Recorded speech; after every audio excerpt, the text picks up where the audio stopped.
Praise the lord. ఎలా ఉన్నారు? బాగున్నారా? ప్రభువు మీకు మీ కుటుంబానికి తోడై ఉన్నాడని నమ్ముచు ప్రార్థన చేస్తూ ఉన్నాం. ఆ గొప్ప దేవుడు మీకు మీ కుటుంబానికి తోడై ఉండి నడిపించి బలపరచును గాక.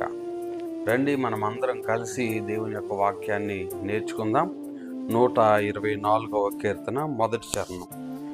మనుష్యులు మన మీదకి లేచినప్పుడు యెహోవా మనకు తోడై ఉండని ఎడల, వారి ఆగ్రహము మన పైన రగులుకొనినప్పుడు యెహోవా మనకు తోడై ఉండని ఎడల, వారు మనలను ప్రాణములతోనే మిరింగి వేసి ఉందురు.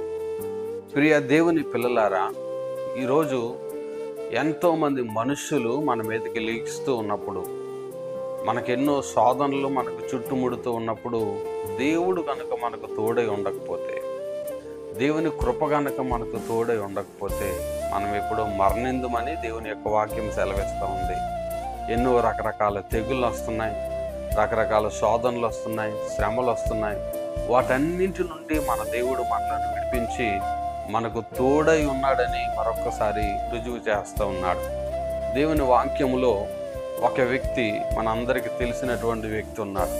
ఆయన ఎవరంటే యోసేపు.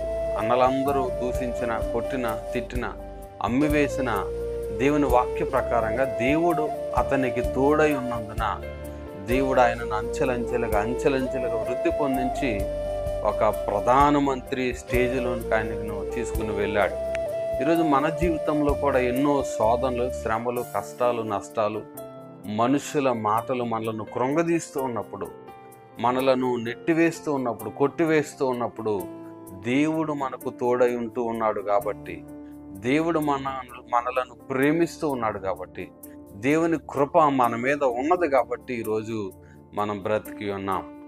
గత కాలంలో చూసాం, భయంకరమైనటువంటి కరోనా వ్యాధి వచ్చింది. ఆ కరోనాలో కూడా మనం అందరం బ్రతికాం.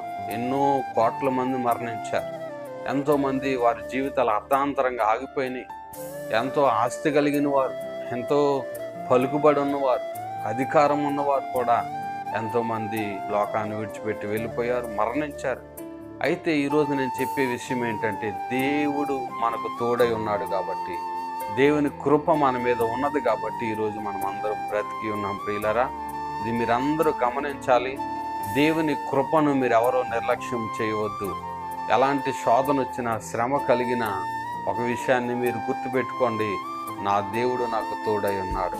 నా దేవుడు నాకు తోడై ఉంటాడు, నన్ను విడిపిస్తాడు, బలపరుస్తాడు, తన శక్తిని నాకు ఇస్తాడు, కృపను కురిపిస్తాడు అని మనం ధైర్యం తెచ్చుకుందాం. అలాంటి కృప పరిశుద్ధాత్మ దేవుడు మనందరికీ ఇచ్చి మనలను బలపరిచి నడిపించును గాక. ఆమేన్. God bless you.